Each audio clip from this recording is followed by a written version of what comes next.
What's going on, guys? It's Zach here, bringing you guys another fantasy football video. This one I'll be doing another mock draft on the ESPN platform, and this one I'll be doing a 10-team PPR mock draft from pick 5. I'm really trying to just give you guys all sorts of mock drafts, see how I would approach different things. So most recently I put out a 12-team mock draft where I drafted from pick 12. This will be a 10-team PPR mock draft where I'm drafting from pick 5. If you guys have any specific mock drafts you want me to do as well, feel free to let me know in the comments. I'm happy to try and tailor those to what you guys want to request. I'll try and sort of cover all the bases just to make sure that, maybe if I do a pick 5 mock draft and you've got pick 4 or pick 6, it's totally fine. But if you guys want something specific, feel free to let me know. I'll try and get one of those done for you guys as well.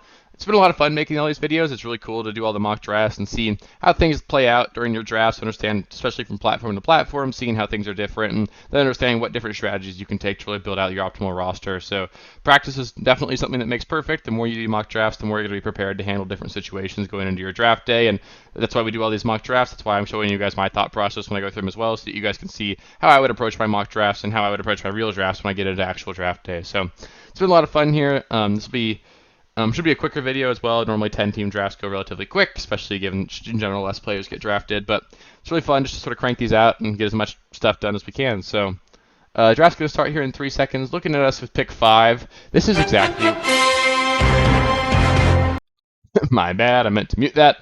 So yeah, pick 5. This is exactly where I'd be looking to take Travis Kelce. I think he's legitimately going to be a guy that could he's going to be the tight end 1 this season. He's definitely going to be a guy that's going to perform at a really high level, and that's going to allow us to really just capitalize on the huge positional advantage that he offers you in a 10-team league. In a 10-team league and smaller league specifically, every single team is going to be good. The flex that people draft is going to be a really quality player. Their third wide receiver is going to be great, and really the players that are going to give you huge positional advantages in 10-team leagues are going to be guys like Travis Kelce, Mark Andrews, and then guys like Patrick Mahomes, Jalen Hurts, Josh Allen. So getting that top tier of tight end, getting that top tier of quarterback, something that I really do prioritize in 10-team drafts, and I will absolutely be trying to grab Travis Kelce here, and then if I can grab one of those top 3 quarterbacks in round 3, I'm absolutely going to do it as well. So Kelce comes to us in round 1.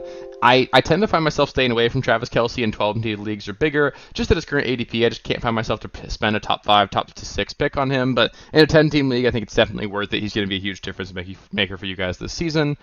We're seeing this draft go pretty chalk. We went Jefferson, Eckler, Chase, McCaffrey, Kelce, Hill, Kupp. I will say on ESPN, again, I've commented on it before, but Eckler goes as the pick 2 in general. I really don't recommend that. I would highly recommend that you go take Christian McCaffrey as the running back 1. Then you can go Eckler number 2. Bijan as the 3rd is totally fine. But I think it's strange seeing Eckler go that high. I feel like you can actually get really good values of the wide receivers here, especially guys like Cooper Kupp going pick 7, Tyreek Hill going pick 6. Those are really good values right now. So round 1 went pretty chalk. We just finished it up with Bijan, Saquon Barkley, Devontae Adams. We'll probably get into seeing the next 4 guys go: Diggs, Henry, Pollard, CD. So we'll be looking at probably drafting a wide receiver here with our next pick. Although if Nick Chubb makes it to us, I will absolutely be taking him. Like I said, there's a lot of really good receivers late, especially in 10-team drafts. And if I can get Nick Chubb, he's a guy that I've got ranked as a really high-quality first-round pick. He's currently my 3rd highest-ranked running back, and I think that he's just definitely a huge value in the second draft. So if I can start my draft Kelce, Nick Chubb, that's going to be rock solid. If not, I'll probably be targeting a guy like Amon-Ra St. Brown or A.J. Brown. So I would take Tony Pollard here as well, probably, but I don't expect him to make it to us, and I would actually take Nick Chubb above him anyway. So there we go. Pollard goes next. Nick Chubb's in all likelihood going to be my draft pick here. We just saw Derrick Henry go. Nick Chubb's going to be joining the roster. I really think he's going to be a lock to be a top 5 running back this season, and if I can just nail things down and make him a guy that I can count on every single week, it's just something that I really want to do this season. So we will be given pick 25 here. That's right around where Patrick Mahomes is supposed to go. If I can take Patrick Mahomes there and complete that Kelce-Mahomes stack in a 10-team league, I'm probably going to do that. It's really fun playing that way too. It's just going to make your fantasy season a lot of fun, watching the Chiefs dominate and watching those 2 just rack up a lot of points for you guys. And it's pretty tactical as well. It'll give you a ceiling that a lot of teams don't have, because you're going to have, like I said, a top 3 quarterback, a top 1 tight end, and having that stack potential is just going to give you some weeks where you're basically an unbeatable team.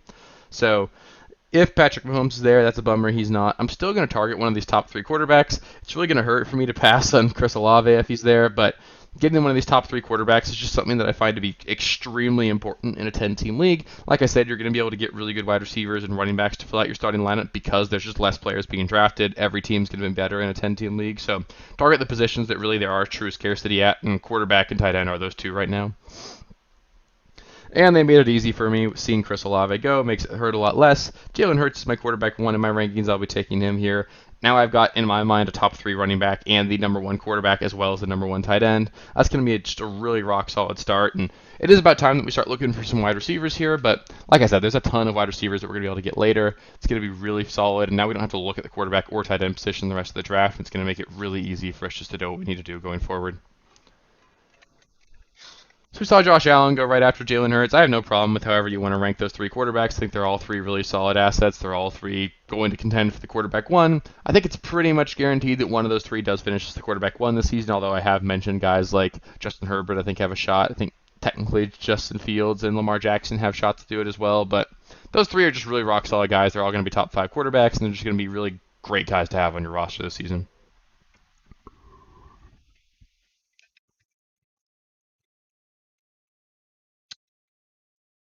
Cool. So we're seeing a couple wide receivers go. We saw Devonta Smith and Jalen Waddle go. Then we saw Joe Mixon go. Looking at our next draft pick, looking at these guys, I will say that if Jahmyr Gibbs or Ramondre makes it to us, they will be my pick. I understand that I still won't have a wide receiver, but there are a lot of wide receivers in the middle rounds that I like. Getting a guy like Ramondre or Jahmyr Gibbs is really going to make me feel really solid about our running backs. Obviously, if T. Higgins makes it to us, he's the next pick for me. Um, It'd probably be Keenan Allen, Judy, or Amari Cooper. Um, no problem with either one of those options. Interestingly enough, I don't exactly hate the idea of taking Mark Andrews in round four here. Um, I know it's strange to suggest doing that, but like Mark Andrews is a guy that you can play in your flex, and I think it would give you a really huge positional advantage at the tight end position over everybody else because then nobody's going to have Mark Andrews. He's going to score a comparable amount of points to guys like Jerry Jeudy in my projections, so I don't hate it. I wouldn't do it just because it's going to make things a little bit tougher for you, but um, if you have Kelsey, there's a scenario where you see Mark Andrews slipping for whatever reason. I don't want you to be too afraid to go after that. It's just not something I would target. And now we see Travis Etienne go. That's awesome. We're going to get Ramondre Stevenson. Now we've got two really solid running backs, top one quarterback, top one tight end, and now we're in wide receiver mode, pretty much guaranteed here. So let's take a look at the wide receivers available. Just going to start queuing all the guys that I really like this season. Um, Plenty of guys left that I think we can really add to make our roster really solid here. Um, and it really just, you do get picks really quickly in these 10-team drafts. There's going to be a lot of picks coming in your way. Not too many players go off the board in between picks, so it's just really nice to be able to understand which guys you want and just really go after all sorts of high-quality wide receivers in the middle rounds. I actually think that you can go after running back or wide receiver really early. There's good values at both positions, though, in the middle rounds. But what I will say is that in a 10-team league, I definitely do prioritize taking that quarterback, taking that tight end, because those positions dry out really quickly. Like now at the tight end position, nobody's going to get any better than Hawkinson. At the quarterback position, I'm going to have a huge advantage as well. And it's just going to be really nice to understand going into every single week that I've got a huge positional advantage there. I believe we just got screwed out of Calvin Ridley. That's a bummer. Let's just take a look at all the positions here. No reason to target anybody else here. I think it just makes sense to take the next best wide receiver. I considered Miles Sanders, but we're going to take the next best wide receiver, and for us, that's going to be Mike Williams. No, we're going to go Deontay Johnson. I want someone who's going to be really safe as my wide receiver one here. I love Mike Williams this season, but if he's my wide receiver one, it just feels really brutal. There's going to be too much boom or bust potential with your roster. I don't want a scenario where my wide receiver one is busting in 40% of the games this season. I want to have somebody that I can really count on week to week, and Deontay Johnson can be that for me. And I also, just playing the ADP game there as well, I think Mike Williams can make it back to me with my next pick, as to where I didn't really think Deontay Johnson would. So we're seeing how everybody's flying off the boards here now. We just saw Miles Sanders go. That's a little bit of a bummer. I would have considered him with my next pick, although I didn't really expect that to happen. Looking at the running backs, Alvin Kamara is interesting, as is James Conner. I still think we really do need to lean wide receiver here. Mike Williams will be my next pick if he's there. Otherwise, I would consider a guy. Mike Evans is an okay pick. I don't have anything against Terry McLaurin. Lots of guys I really do like here, but I'd like to really get two of the wide receivers that I have queued right now. That'd really make me feel pretty solid about my wide receiver room, given how just anti-wide receiver I started here. So let's see what's going to happen here. We just saw Mike Evans, Joe Burrow go. So running out of wide receivers pretty quickly. It's nice when a guy goes that I don't have queued. Not very high on DeAndre Hopkins right now. I just think Hopkins is going to be a guy that he's going to be the number one in a really low passing volume offense. He'd just have to have like a 35% target share to really pay off his current ADP, and I'm giving him like a 27% target share in my projections. So it's just not enough to really elevate him to be a quality fantasy producer for a guy that is going to be on a bad passing offense and it has at his age. So it looks like we're going to be able to get one of these guys. My highest ranked wide receiver left is going to be Mike Williams. So I actually will take him. That'd be really great. Then if I could get Marquise Brown, he'd be the next highest ranked guy. I've been slowly dropping on Marquise Brown a little bit coming into the offseason. A couple months ago, I was super high on Marquise Brown. I had him as like my wide receiver 15 at one point. I still think he can be a really rock solid guy this season. I think he's going to be a top 20 guy probably, especially when Kyler Murray comes back. But I think it could be just really tough for him until Kyler comes back. I'm worried that we're going to see some Clayton Tune, and Clayton Tune looked really bad this week in preseason. Colt McCoy is just a much better player, but if the Cardinals ever do, which want to see what they have in Tune, then it could be just a disastrous season for the Cardinals, and that's just got me a little bit scared off of Marquise Brown right now. That's really nice. So now our two wide receivers are Deontay Johnson and Mike Williams. Plenty of upside for other guys left here as well. Terry McLaurin, Marquise Brown, Lockett, Ayuk. Just a lot of wide receivers left that I really like. Christian Kirk's another guy. Just way too much high-end value left in this draft board for me to really have worried about wide receiver too early. And like I said, we will have one of the best running back rooms in the league right now. We do have the best quarterback and the best tight end room. So even though our wide receivers are going to be a little bit weak, I don't even think they're that weak. And that's sort of why I was talking about it, is that in a 10-team league, you really can make up for waiting on positions. There are good players everywhere throughout 10-team drafts. Everybody's team is going to be better. And waiting on a position is not necessarily going to kill you because there's just going to be so many values coming up later. Like, look at this. I'm probably going to get Marquise Brown with my next pick.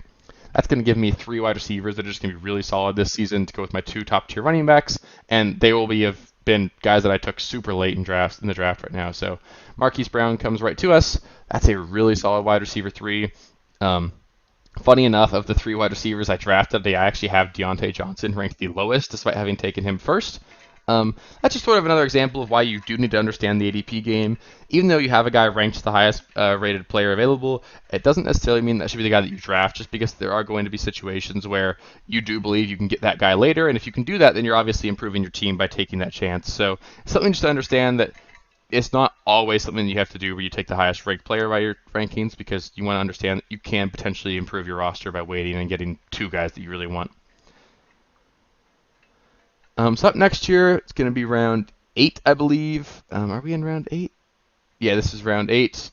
Getting David Montgomery here is just fantastic. He's going to be our third running back. Like I've said so many times this offseason, he's going to be a top 16 guy this year.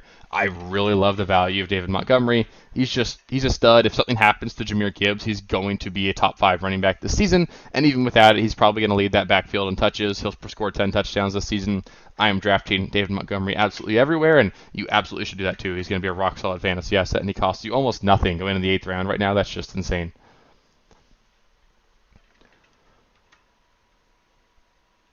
So up next here, taking a look at wide receivers. Nobody that I'm really in love with the value of. I think we can wait on guys like Addison, Gabe Davis, Zay Flowers, Quentin Johnson are all guys that I like quite a bit. Still looking at the running backs. Another guy that I really like drafting right here is going to be J.K. Dobbins. I think he's got legitimate top 20 running back upside this season. Honestly, he got even higher than that. He's just going to be a really good player this year. And, I mean, he's super cheap right now. I would expect his ADP to rise over the next several weeks as he gets to be more and more involved in practice. He was just activated off the PUP, and it looks like he'll be practicing more coming forward. So, I think his ADP is going to rise as we get more reports about him being healthy, but especially right now, he's just a hell of a value, and I have been very excited about drafting David Montgomery, or J.K. Dobbins, where he's going. Sorry, I can't stop thinking about David Montgomery, it seems like.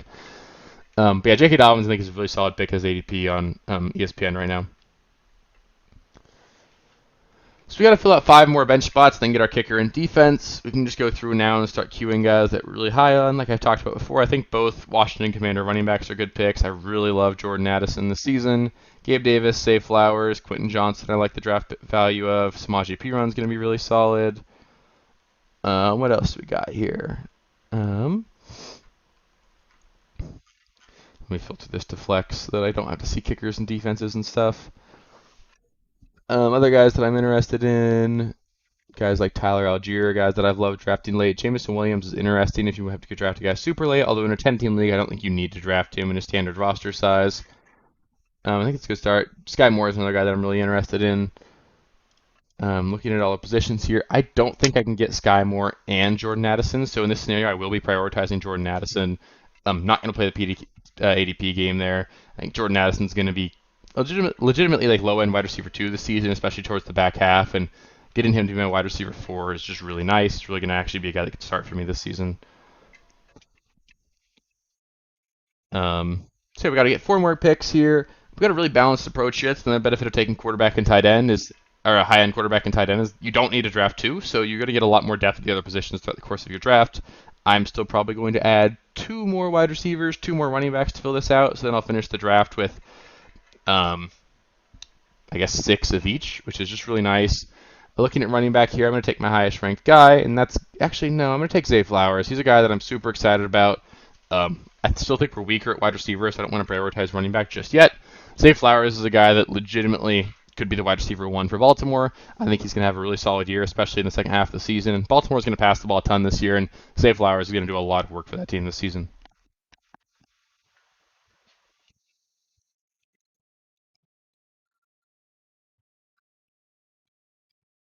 So we just saw Brian Robinson go. That's a little disappointing. I would have considered taking him with my next pick, but that's totally okay. Jamal Williams goes. Jamal Williams is an interesting draft pick, especially with the knee sprain occurred sustained by Kendre Miller just in the last week of preseason. Jamal Williams will be the last man standing in New Orleans for the first 3 weeks of the season. Obviously, stay tuned. They could easily go sign Kareem Hunt or somebody else and just muddy the backfield way too much. But if they don't do that, then I think you can buy 3 weeks of really quality starts out of Jamal Williams. He's always been a guy that performs well when given a lot of touches. And this Saints offense actually looked really good their first week of the preseason. I know it's against the Chiefs defense who aren't great, and it was only 1 drive, so we don't want to overreact to that. But they looked legit. Derek Carr looked good.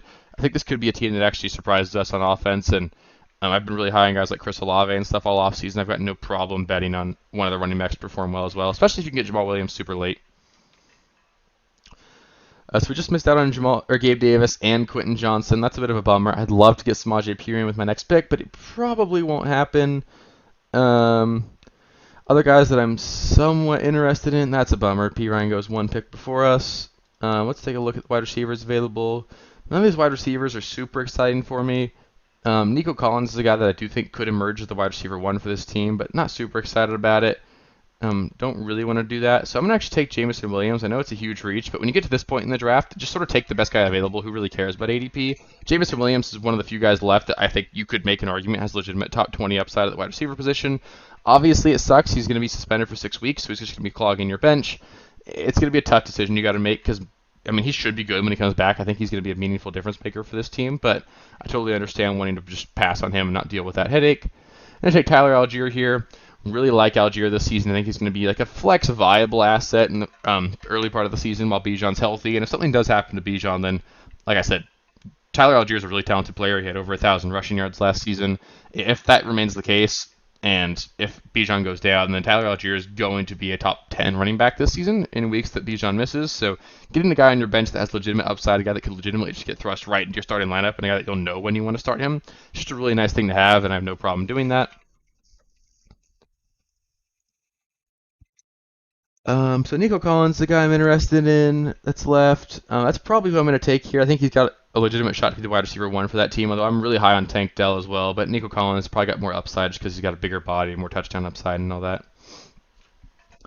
So yeah, we just need a draft kicker and a defense here, so I won't make you guys sit through that. So just to go over the roster here, we've got Jalen Hurts at quarterback. Our starting running backs are Nick Chubb and Ramondre Stevenson. Our starting wide receivers are Deontay Johnson and Mike Williams. Our starting tight end is the one and only Travis Kelce. Our flex is going to be Marquise Brown. And on the bench, we've got a lot of guys we like. At running back, we've got David Montgomery, Tyler Algier, and J.K. Dobbins. And at receiver, we've got Jordan Addison, Zay Flowers, Jameson Williams, and Nico Collins. So this is a really solid team. Like I said, I think that even though we did wait on the wide receiver position, we've still got a plenty capable wide receiver room, and there is just so much upside associated with rostering guys like Travis Kelce and Jalen Hurts in a 10-team league. I'm going to have a huge positional advantage there, and the other teams won't have as big of one against me at the wide receiver and running back positions. So I really like this team. This is generally how I would approach a 10-team league or anything smaller. I would do the same thing. In an even smaller league, I really think you should just prioritize taking Kelce and a quarterback in round 2 even. Your teams are all going to be great in an 8-team league or a 10-team league, so just get those top guys and understand that you're going to be able to fill in the rest later. So yeah, a lot of fun making these videos. If you guys want more mock drafts like this, any suggestions for specific mock drafts you want done, let me know in the comments. Like I said, I'll be happy to do those for you guys. If you want more content like this, feel free to subscribe to the channel. There's going to be videos coming out every single day throughout the whole rest of the off season, potentially even 2 a day at some point, just to really get you guys as much content as possible. And really been excited about making these drafts. We've got like a month, less than a month now until football starts. It's going to be super exciting. We're in the thick of draft season. I want to be here to help you guys win your leagues this season. So thank you guys so much for watching. And if you want more content, like I said, please subscribe. Please do give this video a thumbs up if you enjoyed it, which I hope you did because you made it this far. And yeah, thank you guys again so much for watching, and I'll catch you next time. Thank you guys for watching. If you haven't already, please be sure to subscribe to the channel, like the video, check out these other videos here if you haven't. If you want more content, please feel free to follow me on Twitter at RealSteelFFB. I'll be more active on there as the season goes on. Thanks. Catch you later.